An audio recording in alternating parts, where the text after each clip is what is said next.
My parents refused to pay a single dollar for my college and told me to stay and work at the family cafe. So I left and built my own life. Years later, they demanded $135,000 for my sister's wedding, and I gave them the exact answer they once gave me. Hey Reddit, I grew up as the backup kid in a family that only invested in my sister. So I kept my head down, built my own life from scratch, and finally got out. But just when I thought I was free, they came back with their hands out. Before we get into the mess, let me rewind to where it all started. Name's Calvin Ward. I'm 26 now, working in financial analysis at a firm in North Crest City.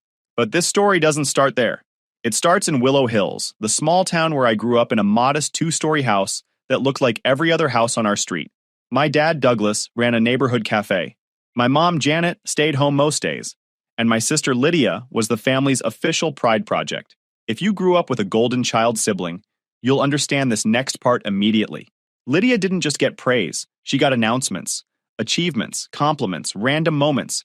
They all became events. Meanwhile, I learned early that my job in the family was supporting cast. My dad was the first one to make that clear. He had me doing cafe chores before I could spell half the words on the menu.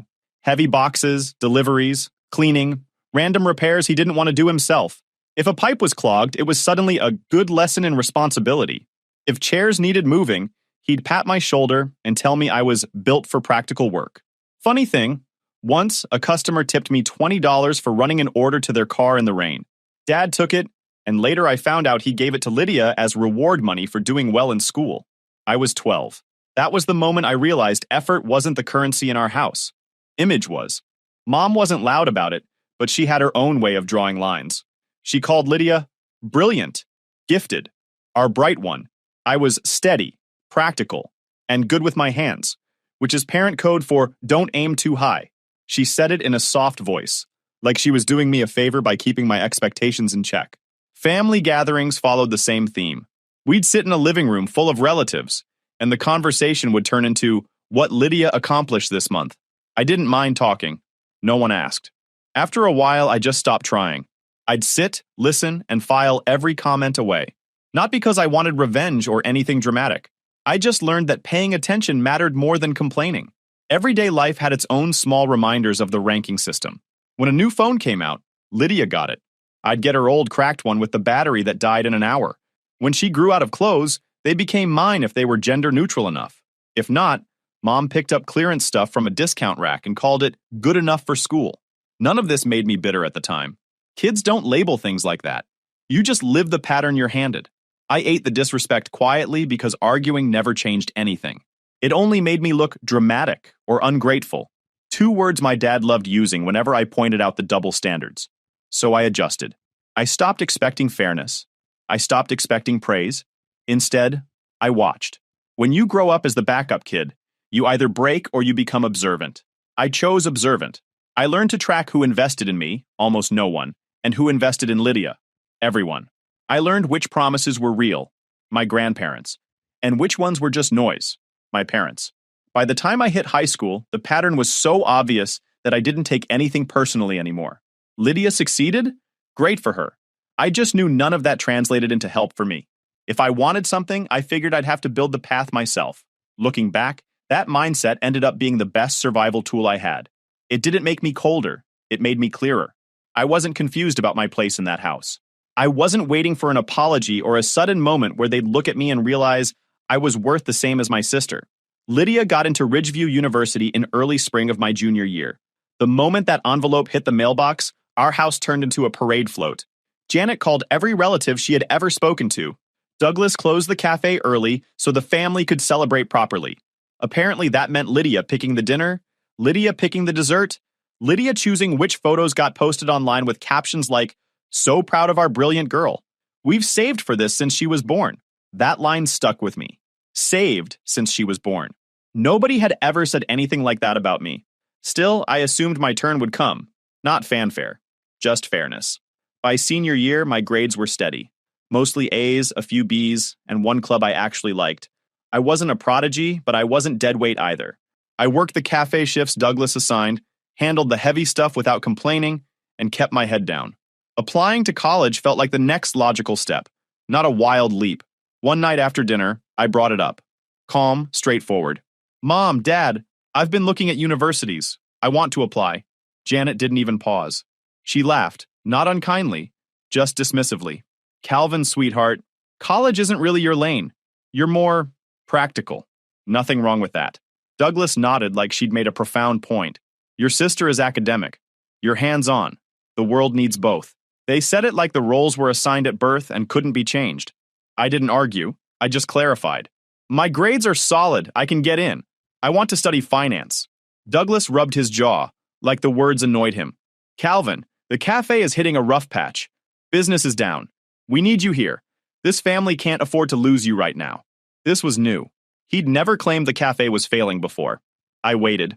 He leaned forward. Let's be clear. I need someone reliable. Someone who won't run off. If you stay, I'll put you on payroll full-time.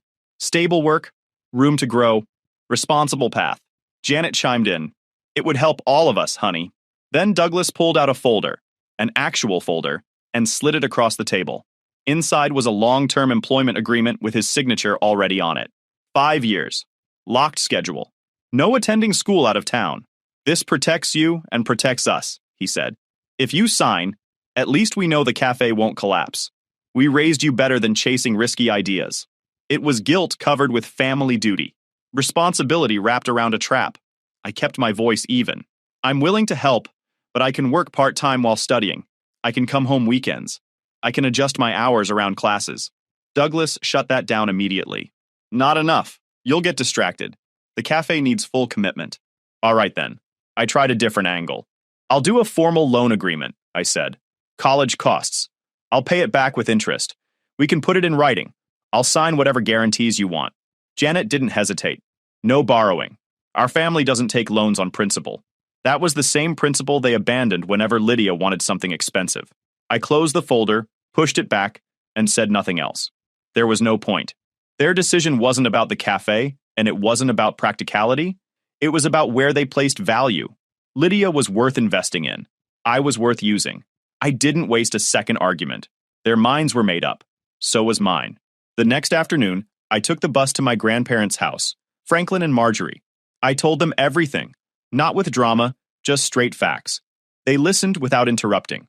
When I finished, Franklin sat back, breathing slow through his nose, the way he did when he was angry, but didn't want to show it. You want to go to college? He asked. Yes, I said. And you'll work? Study? Handle it yourself?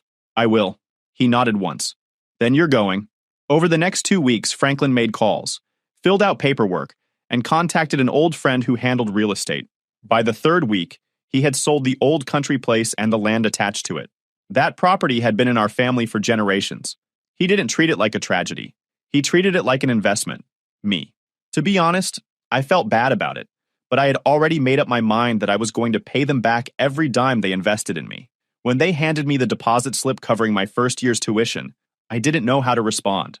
The sale covered my first year's tuition and left a modest reserve in case I needed a bridge later. Franklin just said, do something with it. Make it count. I never forgot that. Departure day came in August. I was 18. The bus to North Crest City left at noon. Franklin and Marjorie drove me to the station with a small box of snacks and a sweater because city weather is unpredictable. They hugged me, told me to call when I arrived, and reminded me they were proud. I looked around once, half expecting Douglas or Janet to appear. They didn't. I boarded anyway. When the bus pulled out, I didn't feel abandoned, just confirmed. I left once. No chasing, no second invitations. North Crest City wasn't glamorous, but it felt bigger than anything I'd known. I moved into student housing near campus and started my investment management major. The classes were dense, the textbooks were expensive, and the professors talked like everyone already owned a portfolio. I didn't. I had a notebook, a calculator, and the pressure of not wasting what Franklin and Marjorie sacrificed. My routine settled fast. Classes in the morning, a part-time shift at a copy shop in the afternoon, and studying until campus security reminded everyone the building was closing. Cheap food, cheap clothes, cheap everything. I kept expenses low because pride kept me from asking Douglas or Janet for a cent. They didn't offer anyway. Silence made the math easy. Breaks came and went. I didn't visit Willow Hills except for short stays with Franklin and Marjorie. They always had a room ready, even after downsizing from the old country property. We'd eat simple meals and talk about classes, not family politics. They never pushed for updates on Douglas or Janet, and I never volunteered any. Distance helped, not dramatic distance, just the quiet kind that grows when people stop showing up for you. College years passed in a cycle of work, study, and progress I could measure. My GPA climbed. I picked up internship hours wherever I could. I learned Excel inside out. I practiced mock interviews with anyone willing to spare time. None of it was glamorous, but it built leverage, slow, steady, real. Graduation hit harder than I expected. I was 22 then. Not emotional, just clear. I'd built it without shortcuts.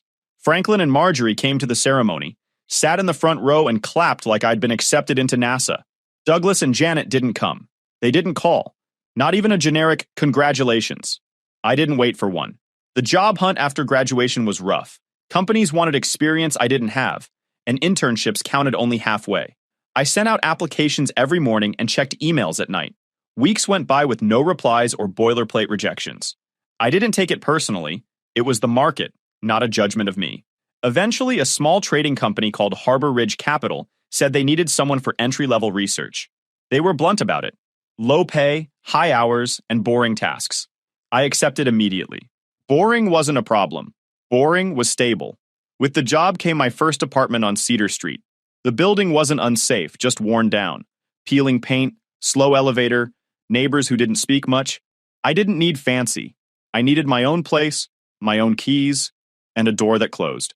A few months into the job, I got a message from Hollis, a guy I knew from Willow Hills who floated between social circles.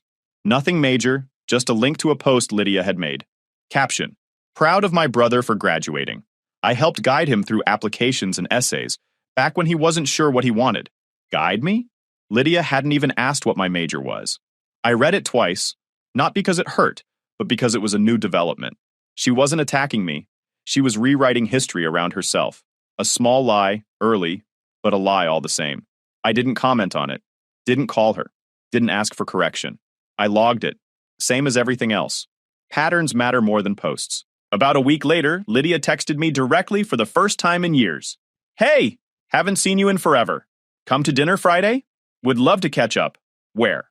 My place. Casual. Just us and mom and dad. No pressure.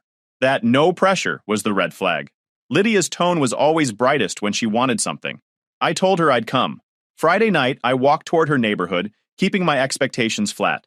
Not pessimistic, just realistic. Lydia never reached out unless there was a purpose. Maybe she wanted to brag about Ridgeview. Maybe she wanted a photo for social media to match her story. Maybe she wanted something from me. I wasn't going in blind, and I wasn't going in hopeful either. The house came into view.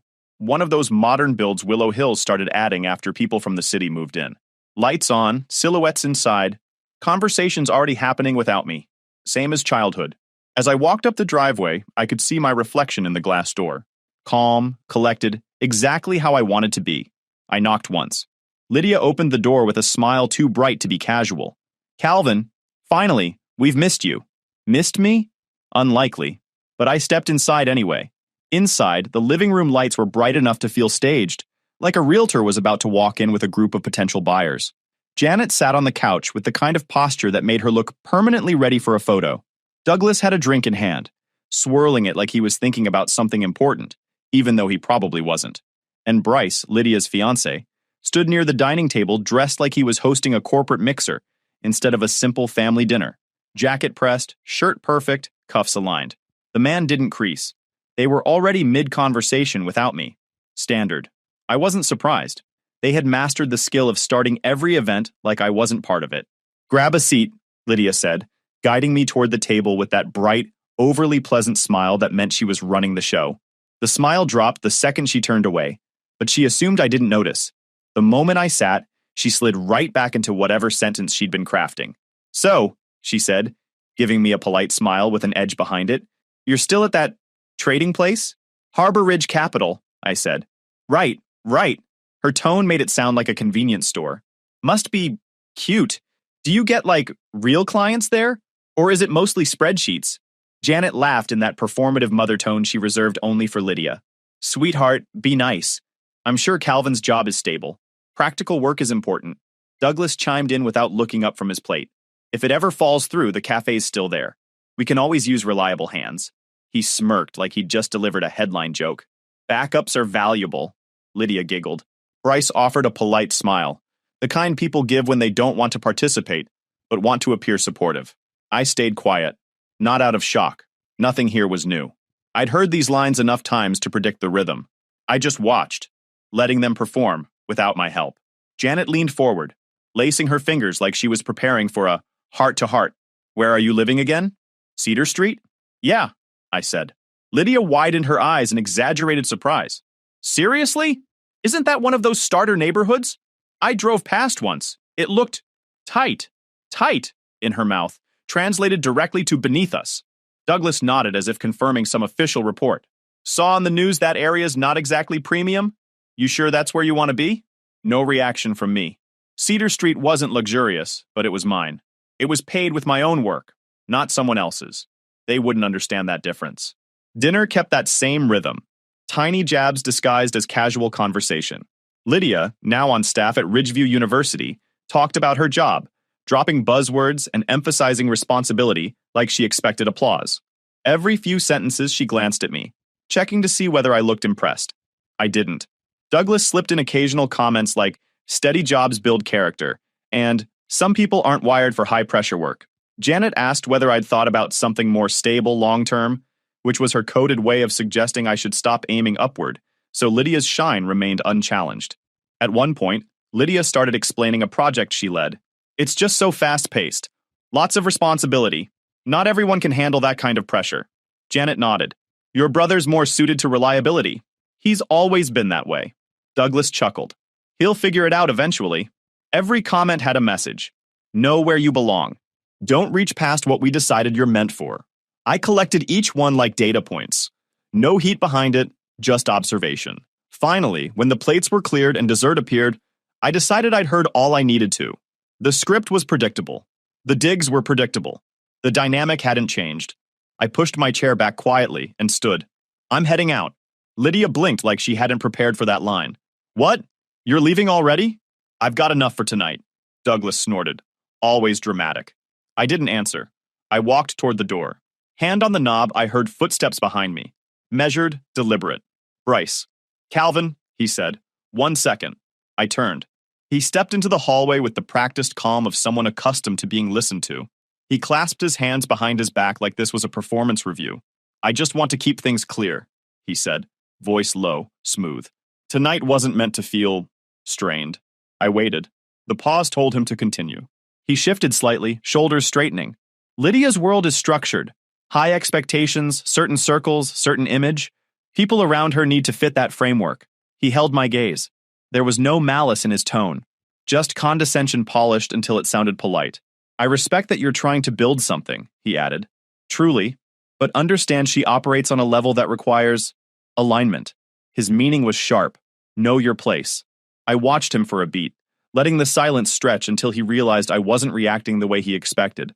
Noted, I said. Just that. He blinked, expecting pushback, maybe an apology or explanation. He got nothing. I opened the door. The night air was cold and steady, a clean break from the stale, staged warmth behind me. As I stepped out, Bryce called after me, softer this time. Just think about what's best for everyone. I didn't turn around. I walked down the steps, crossed the driveway, and hit the sidewalk with the same calm I'd carried all night. No anger, no sting. Just a quiet confirmation of what I already knew. Their world was built on hierarchy, and they expected me to stay exactly where they had placed me since childhood. They'd made their positions clear, and I wasn't playing that part anymore. Their emotional access ended that night. From then on, I kept contact strictly practical, logistics only, until I closed the door for good. 6 months into the job, I got a call from Talia, my friend from college. She didn't start with small talk. Cal, she said, listen, Maxwell Investment Group is opening an office here. They're hiring. I already put in a word. Maxwell wasn't just another firm. They were the kind of company people in finance talk about, with a mix of envy and fear. Getting in wasn't common. Staying in wasn't easy. When's the posting go live? I asked. It already did. Check your email. Apply tonight. And I didn't waste time. I updated my resume, cleaned it down to essentials, and printed notes from past projects. Then I spent the rest of the week running practice questions, reading reports Maxwell had published, and relearning every technical concept I hadn't touched since college. No drama, just preparation. 2 weeks later, they called me in. The interview wasn't friendly. They tested everything: markets, analysis, risk modeling, real portfolio scenarios. They asked for examples of pressure situations. I kept my answers short, direct, not trying to sound impressive, just factual. When the interview ended, the lead manager nodded once. We'll be in touch. They emailed me 3 days later. Offer extended. Harbor Ridge's office manager looked confused when I turned in my notice. You sure? She asked. It's stable here. I know, I said. That's why I have to go. I had been there about half a year. Maxwell started me as an associate analyst. The base pay jump wasn't dramatic, but the bonus structure was. And the opportunity mattered. My first year there was simple. Work, learn, deliver. I stayed late because I wanted to finish what others didn't. Not to impress anyone, just to stack results. When a project needed someone to handle data cleanup at midnight, I took it. When a senior analyst needed a presentation polished before a client meeting, I did it. When nobody wanted to take on a struggling portfolio from a small tech firm, I volunteered. That last one changed things. The account wasn't high profile. The company was mid-sized, local, and had hit rough patches. Their returns were flat, bordering on negative. People saw it as a dead-end project. I saw it as a chance to make something move. For 3 months, I tracked the company's performance, their sector trends, competitor data, and market cycles. I reorganized their asset mix, balanced their risk exposure, and ran simulations until the patterns made sense. When the quarter closed, the portfolio posted a strong return, far above projections. My supervisor called me into his office with the numbers on his screen. This, he said, tapping the report, is exceptional. From there, things shifted. Analysts started asking me for help on their models. Managers pulled me into meetings I wasn't originally listed for. My name made it into the email chains that mattered. Not from charm, just math. Results move people faster than personality. The bonuses started small, then grew. I didn't spend them on anything flashy. I saved. I planned. I treated money like fuel, not decoration. After a year and a half at Maxwell, I had enough saved to do something I'd wanted to do since college. I bought Franklin a car. Not a sports car or anything ridiculous, just a clean, reliable, well-kept sedan with good mileage and safety features. He didn't say much when I handed him the keys. He just nodded once, the way he did when something hit deeper than he wanted to show. Marjorie hugged me so tightly, it nearly cracked a rib. Once that was done, I focused on my next move. Housing. Maxwell's pay plus bonuses plus controlled spending gave me the leverage for something bigger. I'd never cared about image, but I cared about stability. I cared about having a place nobody could talk down at. So I bought a penthouse in the Heights, the new development in Northcrest City with clean lines, tall windows, and keycard elevators that actually worked. It wasn't about showing off. It was about creating a version of my life that didn't depend on anyone's opinion. Between 2 strong bonus cycles, a pre-construction discount, and a conservative mortgage, the numbers worked. Moving in felt like a finish line and a starting line at the same time. One morning, about a week after I moved, I was heading down to the lobby with a travel mug in hand when I heard a familiar voice behind me. Calvin. I turned. Lydia stood there in the lobby's marble entryway, gym bag over her shoulder. Turns out she'd moved into a lower floor 2 weeks earlier. What are you doing here? She asked. I live here, I said. Her eyes moved from me to the elevator, then to the penthouse button. Here? The Heights? Yeah. She opened her mouth like she wanted to say something impressive or cutting, but nothing came out. For the first time I could remember, Lydia had no script prepared. I nodded once. Have a good day. Then I walked past her, calm, no flex, not interested in whatever expression she was trying to form. As the elevator doors closed, I caught a final glimpse of her still standing there, processing. My life wasn't perfect, but it was solid. Solid enough that nobody could talk me down anymore. And I built it that way on purpose. The first sign something was shifting came online. I wasn't following Lydia, but Hollis sent screenshots. A picture of Lydia smiling next to an old photo of us as kids. So proud of my brother Calvin. We always believed in him. Strong family values built his success. Another post the next day. Family support makes all the difference. She timed them perfectly, right as wedding season posts began appearing on her feed. I didn't comment, didn't message her, didn't correct anything. It was obvious what she was doing, laying groundwork for an upcoming ask. People who plan leverage care a lot about public perception before they cash in. I kept scrolling and went back to my day. 2 weeks later, I got a text from Lydia. Mom and Dad want to see your new place. We'll stop by tomorrow? Not a question. A statement. They arrived right on time. Janet stood in the doorway staring at the penthouse ceiling like she'd walked into a museum. Douglas kept nodding to himself as if approving an inspection. I let them in out of courtesy, not connection. Boundaries stayed up. Calvin, Janet said, brushing a countertop with her hand.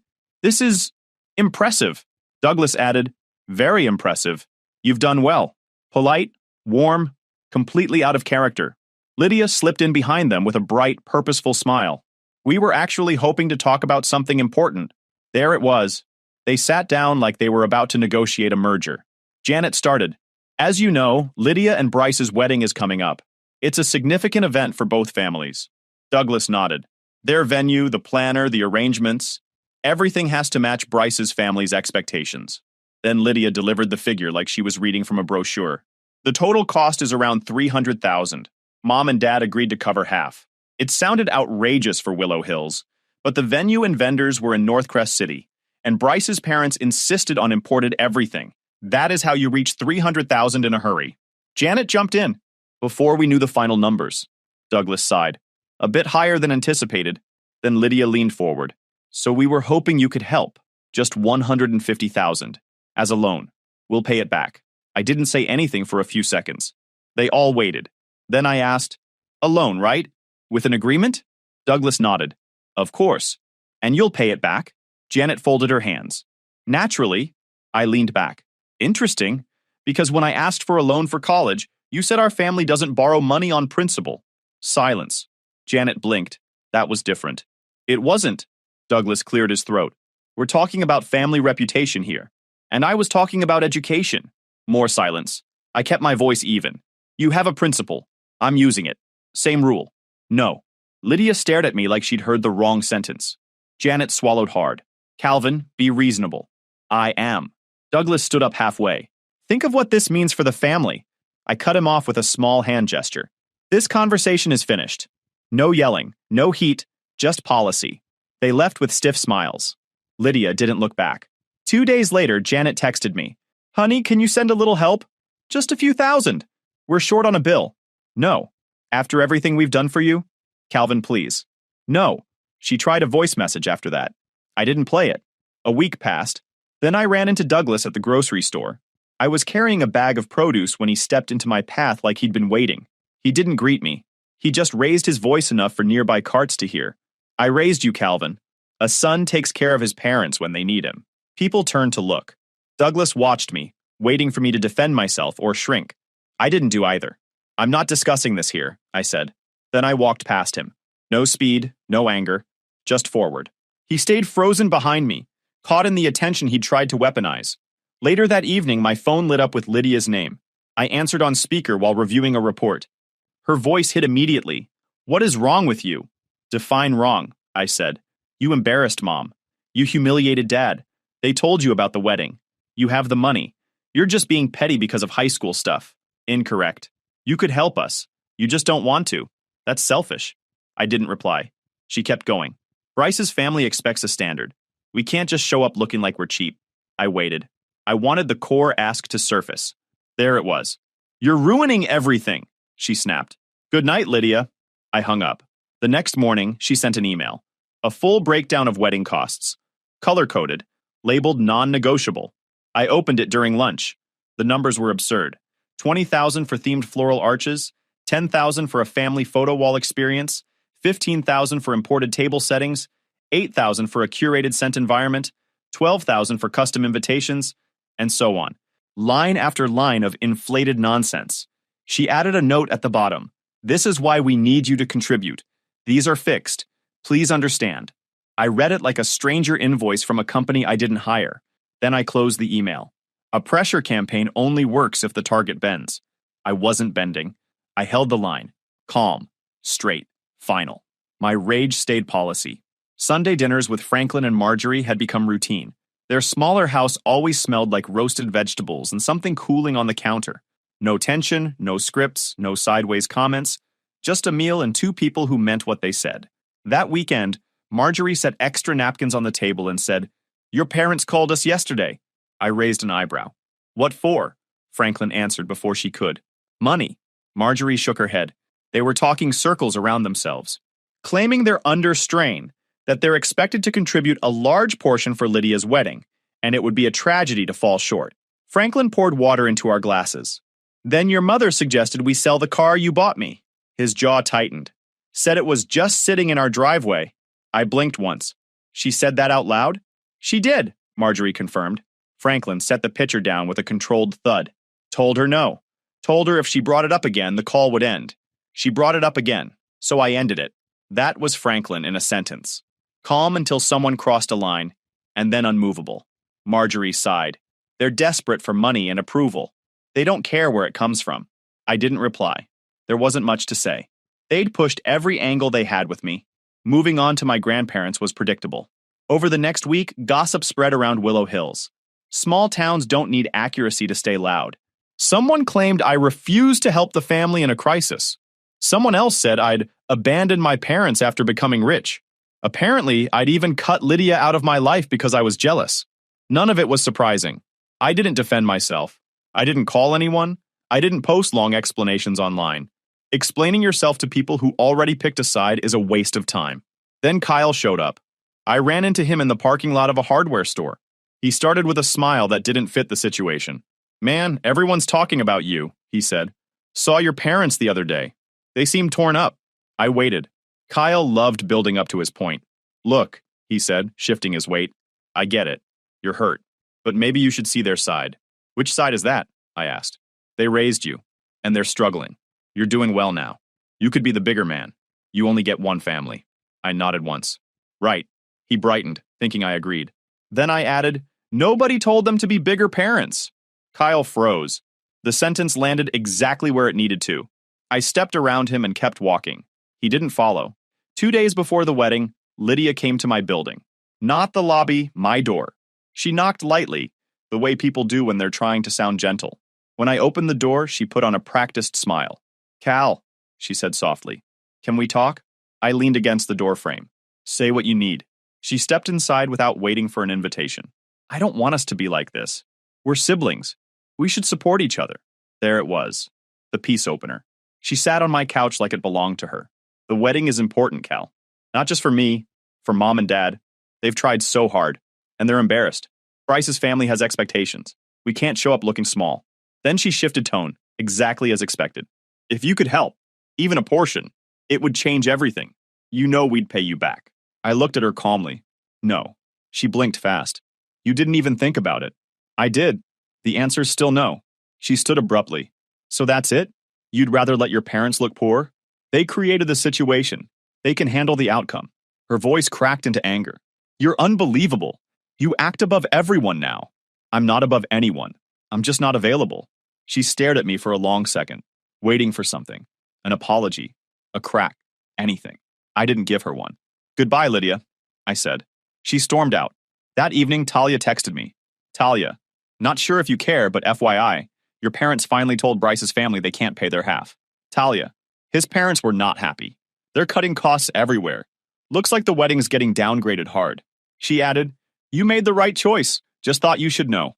The wedding happened that weekend. I wasn't invited. No surprise. Franklin and Marjorie got an invitation but declined. We have plans with our grandson, Franklin told them. Our plans were simple. A long walk, lunch on a patio, and a quiet afternoon watching an old movie on their tiny living room TV. It was more genuine than anything happening across town. 2 days after the wedding, my phone lit up with a message from Janet. Miss you. Come by sometime. No punctuation. No acknowledgement of the last few months. No mention of the money demands, the guilt, the pressure, or the public show at the grocery store. Just a casual reset, like everything had been a misunderstanding, and all I needed to do was play along. I stared at the message for a moment. Not angry. Not tempted. Then I locked my phone and went back to my day. No response. No argument. No return. Some people think closure comes from conversations. Mine came from consistency. No contact isn't revenge. It's maintenance. From that last text onward, no contact. They made their choices. I made mine. And I finally had the peace to keep them separate. You've been reading this like a story, but let's make it real for a second. If you were me, if your parents laughed at your goals, refused to help you when you needed them, tried to trap you in a low-ceiling life, mocked your progress, disrespected your work, rewrote your achievements, then only showed up again when there was money involved, What would you honestly do? Would you forgive them? Should I? If you enjoyed this video, please hit that subscribe button. It really helps the channel and help us bring you more and better stories. Thanks.